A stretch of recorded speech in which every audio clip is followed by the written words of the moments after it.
Have you ever really thought about how a dollar travels through a modern company? I mean, really thought about it. It's not as simple as you might think. Today, we're going to follow that journey, from the second a customer pays all the way to the final entry in the accounting books. Welcome to the Modern Monetization Playbook. So that's the big question we're tackling today. We are literally going to follow the journey of a single dollar from a customer's wallet all the way to a company's balance sheet. What exactly happens to that dollar along the way? Let's find out. Okay, right off the bat, we've got to talk about this absolutely massive shift in how companies even think about price. A staggering 78% of businesses are now using value-based pricing. What does that mean? It means the price isn't based on how much it costs to make something, but on the value it actually delivers to you, the customer. And let me tell you, that one idea changes everything. So let's start right at the beginning of our dollars journey. Section 1, the new pricing playbook. This is all about how that dollar gets earned in the first place. At the very heart of this new playbook is something called usage-based pricing, or UBP. The idea is so simple it's brilliant. You only pay for what you actually use. Think about your electricity bill, right? You're not charged some flat fee for having wires connected to your house. You're charged for the kilowatts you consume. Well, that same exact principle is now taking over software and cloud services. And this isn't some niche trend we're talking about. It is rapidly becoming the new normal. The latest data shows that 56% of all software-as-a-service companies have already jumped on board with some form of usage-based pricing. That's a huge signal of where the entire market is headed. So what's the real difference here? It really boils down to this fundamental trade-off. You've got the old way on the left, the subscription model, which gives you predictability. You know exactly what you're going to pay each month. But then you have the new way, the usage-based model, which offers pure efficiency. You never ever pay for something you don't use. It's a choice between the comfort of knowing and the logic of value. So why is this happening now? Well, it's kind of like a perfect storm of 4 different factors. First, the tech is finally good enough to track all this usage in real time. Second, customers are just smarter now. They're demanding more flexibility and, fairness. Third, it's an amazing way for companies to get new users in the door with a super low barrier to entry. And last but not least, you just can't argue with success. Pioneers like Twilio and Datadog have proven that this model absolutely crushes it. All right, so the company has earned the dollar. Now, let's flip the script and look at it from the other side. That brings us to Section 2, avoiding renewal nightmares. We're going to look at how the customer tries to manage that dollar, especially when that dreaded software renewal email pops up. The first renewal nightmare, and this one is so common, is just flying blind. Companies are literally throwing money away on these premium, full-featured licenses with all the bells and whistles, but they have no idea if anyone is actually using them. It's basically the corporate version of paying for 1,000 cable channels when you only ever watch sports. Next up is the classic procurement puzzle. It's a real balancing act. Do you buy licenses just as you need them and miss out on those sweet bulk discounts? Or do you buy a ton up front and risk having those expensive licenses just sitting there, collecting digital dust? Getting this wrong is a super costly mistake. Nightmare number 3, it's lurking up in the cloud. See, if your infrastructure isn't right-sized, which is just a fancy way of saying it's way more powerful than you actually need, you are just burning cash on computing power you'll never use.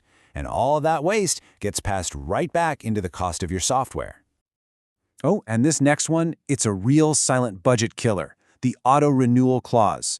It's always buried deep in the fine print, and this little detail can lock you into another year of an overpriced contract before you even know what hits you. A tiny oversight with huge expensive consequences. And the final nightmare is making these renewal decisions in a silo. When the procurement team makes the call without even talking to the people who actually use the software every single day, they're missing the most important piece of the puzzle. The IT team knows about performance, and the end users know if the software is even valuable. Without their input, you're just guessing with your budget. Okay, so the dollar has been earned and hopefully managed well. But wait, its journey's not over yet. In today's super interconnected business world, that dollar often gets shared. And that brings us to Section 3, sharing the pie. This all happens through something called a revenue sharing agreement. And you really got to pay attention to that first word, revenue. This is a contract that carves up the money that comes right in the front door before a single expense gets paid. It's a simple distinction, but a critical one. Yeah, this slide just nails the difference, right? With revenue sharing, you get a slice of the whole pie. With profit sharing, you get a slice of whatever's left after everyone else has already eaten. As you can imagine, this is a make or break detail in any partnership. And this model is pretty much everywhere you look. But as you can see, the actual splits can be wildly different depending on the industry. An affiliate marketer might pull in 10 to 30%. A software reseller could get up to half. And on a platform like YouTube, it's often around a 70-30 split, with the lion's share, rightly so, going to the creator. Okay, now we've reached the final and, most technical stop on our dollar's journey. Section 4. When is revenue revenue? This is about the official by-the-book rules for when a company can finally, truly count that dollar as their own. So, how does a company actually know when it can officially count a dollar as revenue? Well, believe it or not, there's a whole rule book for this, and it's called ASC 606. Just think of it as the universal how-to guide for counting your money, and it all comes down to this simple 5-step process. Let's make this real with a quick example. Imagine you sell a software license that comes with a 1-year support package. Step 1, you've got a contract. Easy. Step 2, you actually have 2 promises here, the license itself and the year of support. Step 3, let's say the total price is $1,200. Step 4, you have to allocate that price, maybe $1,000 for the license, $200 for the support. And here's the key, Step 5. You can count that $1,000 for the license right away, but you can only count the $200 for support bit by bit over the course of the year as you actually provide it. See? It's all about matching the money to the work you do. That brings us to our final section, where we get to look ahead a bit. Section 5, the future of value. Where is this whole journey headed next? What's the next evolution in how companies are going to earn that dollar?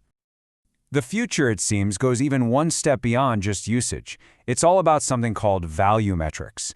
This is where the price is tied directly to the outcome the customer gets. So, for example, a marketing company might not charge you per user, but per lead they generate for you.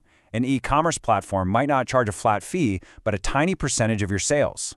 It is the ultimate pay-for-performance model, and it's no surprise that 82% of high-growth companies are already using it. And this quote from David Thompson at Chargebee just sums it all up perfectly. The real goal here, the holy grail, is to completely erase the line between the company's success and the customer's success. When your revenue is directly tied to the results your customers get, your incentives are perfectly, beautifully aligned. It's a true win-win. So after following this dollar on its crazy journey, one thing seems pretty clear, right? We're moving from a world where we pay for things to a world where we pay for outcomes. Money is just becoming a stand-in for value. And that leaves us with one last, really important question to think about. If value is the new currency, how in the world do you measure it? That is the challenge and the opportunity for the next generation of business. Thanks for tuning in.